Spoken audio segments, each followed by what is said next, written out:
Welcome to Who's Your Mama, a podcast focusing on tomorrow's future, which are our kids, educators, teachers, parents, all encompassing with the goal of understanding that our brain is a muscle that we can exercise to control the speed in the direction that we want. Let's go, y'all. The time is now. Brannon Watson, welcome to Who's Your Mama. Thank you for having me. It's my pleasure, and I am really excited to just get into it. So let's go.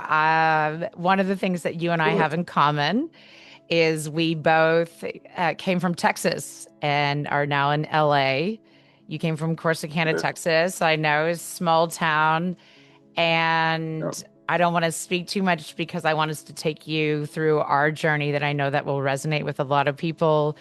I Okay. feel like you are the OG of IG in terms of content creators, which started back in 2013 and then have continued down different paths, but that was that area. So take us down that journey with you. All right. So, yeah, roughly around 2013, I started making videos. Now, I was working at like a CVS, so I was doing videos like in between time. And the first video I did on there, I think, or one of the first videos, an elderly person left their glasses, and there was some big bifocals, and I put them on, and I put a picture up, and a few people commented, and then I made like a 15-second video because that's all they had back then. It was real short, so I put a 15-second video up, and it got some good traction. And then I would just make videos just every once in a while. Then when I started to see the comments and people was like, "Well, when are you doing another one?" or "Do that one again," or "When you gonna make a different character?" And they started making these requests. I was like, "Okay, cool. I guess they liking it, so I should just continue to do it." And then I put a video out. It was kind of controversial. It was on Facebook, and it went crazy. And that was the first time I had saw a video hit 1 million views. And I think it ended up getting like about 3 million. It's so far down the archives now. I don't even know how many views it has, but that was my first time going viral with a video. Um, so that day, my Facebook notifications were just going crazy. And then soon after, like I said, I was still working different jobs. And in 2015 is when it kind of got hot. Um, Instagram had started letting us do longer videos, so I started focusing more on Instagram. And I was working at a law firm, and I would get off work at 5 o'clock in the evening. And as soon as I get home, I would make a video and then post a video in that same night, shoot it, edit it, and post it in that same night at like 7 o'clock, 6 o'clock, seven Was o'clock. because that's a very yin and yang of what you were doing. I'll just call it, mood lighting versus the daytime, paying the bills and things like that. Was the creative side always inside of you? Definitely, always. I've always been a creative. I've been the class clown since I can remember. Used to always get in trouble for talking in class. I would even get in trouble if somebody was laughing and it wasn't my fault.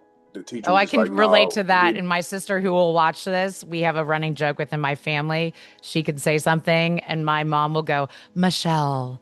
So it was even if it wasn't me. So, it was like, wasn't me.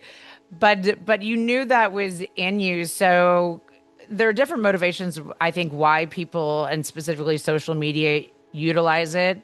But it sounds like that became a foundation and a jumping platform for you to then decide to go beyond what you were doing during your Mhm. paying job and explore other areas. Is that correct? Correct. So when my Instagram started to get popular, I had under 20,000 followers at the time, maybe right around like 10,000.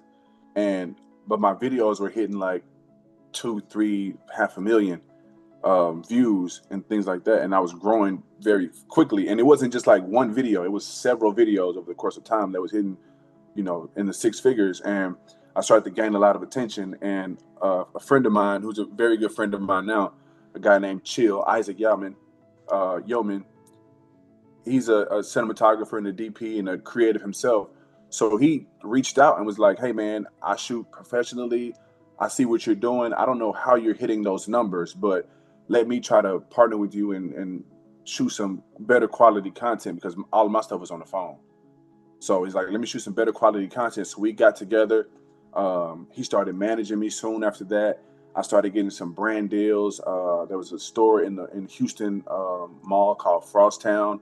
I was a brand ambassador for that store in the mall.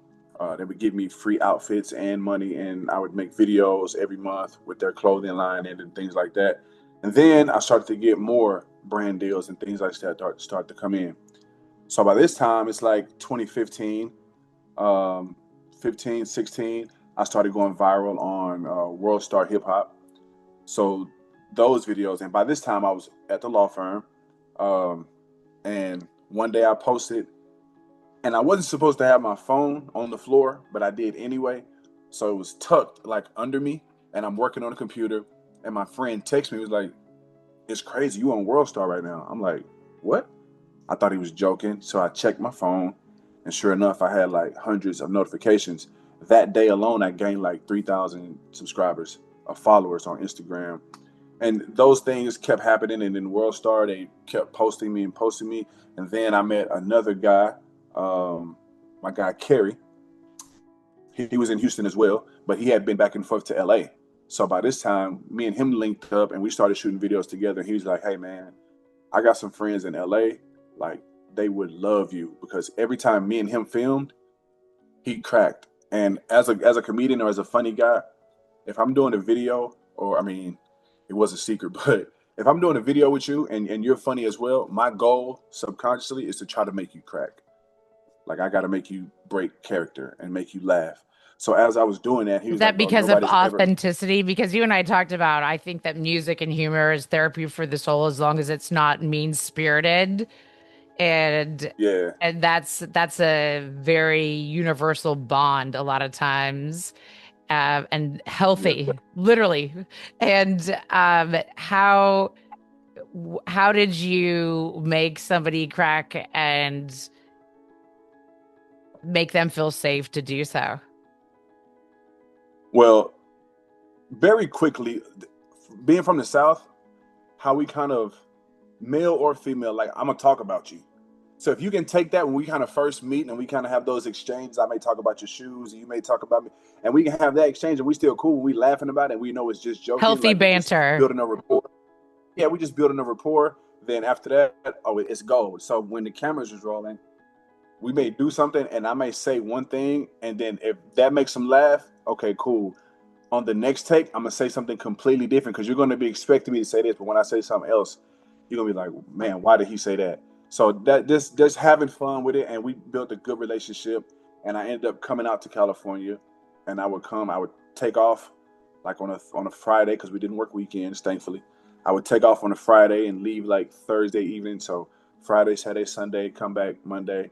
I would do that a few times, and when I came to LA, I would link up with him and his friends that he knew, and to this day, they're some of the biggest creators and actors, comedians in the world right now. So I had a relationship and have built a relationship with all those guys, and then going back and forth, being in each other's videos and bouncing around and just shooting and shooting and shooting.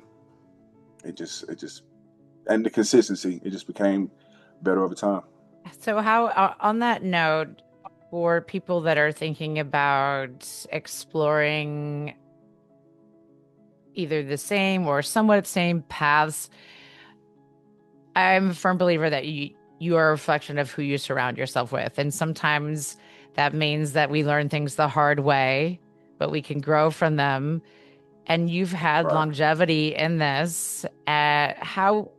What advice would you give based upon your experience of how to know when to trust people in this particular area, and how does that motivate you if you have ever maybe made a wrong assessment of somebody but kept motivated? Um, Hopefully your discernment is good, but try to stay around like-minded people. People that always have something negative to say, just stay away from them. And you got to Bye. be confident in you got to be confident in yourself too, though. So you have to know what you bring to the table. Other people will try to say, well, I would have did it this way. I would have did it this way. A lot of people can say what they would have done if they were in your shoes, but they're not doing it. So, and don't be afraid to miss. I kind of keep an analogy as far as like baseball. Whenever you are doing something or putting out videos or putting out content, every hit ain't gonna be a home run. You may get a single, double, triple, may hit you a grand slam every once in a while. But all of those count, though. All of those count. A single count, two doubles count. They're like everything counts. So don't get discouraged. There was a point in time where I was doing very well, like especially starting off when I had like about 20K. The videos that I would put out would all hit over six figures. So I was talking to a friend of mine one day. I was like, man, I'm gonna take this video down. It only hit 79,000 views in a day. And he was like, what? Like, no, you should. I would throw a party if my video hits 10K. Like, just be consistent and just know that you may have some low days, you may have some high days, but there's no way you can lose if you just stay in it. So I would just say stay in the game and just keep being consistent. Your consistency will reward you over time. So And on that note, how do you stay true to who you are without comparing yourself? I mean, naturally we do, but to what extent is different. And because everything is so public, it'd be different in some other areas than I think as much as it is when all eyes are you on social media. You know, you have an acting career. I know you write, things like that. How do you keep that core foundation grounded? like I said, staying around like-minded people and people who will ground you or tell you if you're getting off track or you need to focus on X, Y, and Z. It is very hard not to compare yourself to other people and their success and their timeline, but you just got to understand that your timeline is your timeline, but you also have to just try to focus on the things that you want to do because you can't grow as much as you need to grow if your attention is over here and it's over here on this other person. And your time is going to come whenever your time is going to come, especially if you put in the work. Like you have no choice but to get there. You don't know when, but if you be intentional about it and be consistent, you're guaranteed that for that to happen sooner than later. I completely agree. And as we're getting close to time and hopefully this won't be the last time you come on Who's Your Mama. If you see the art tape behind me, it's a friend of mine and she does murals and all sorts of things.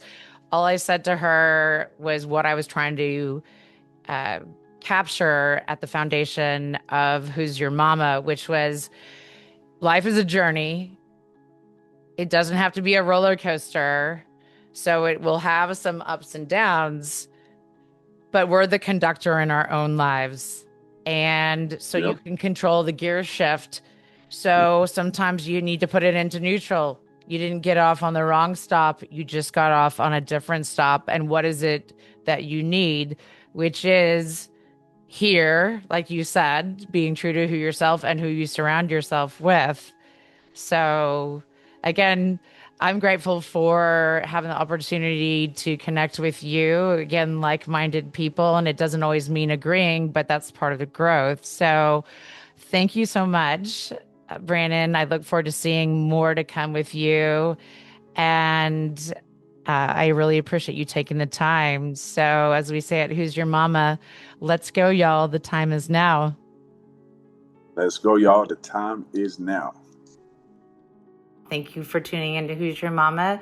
And I look forward to collaborating from a community standpoint for the next episodes.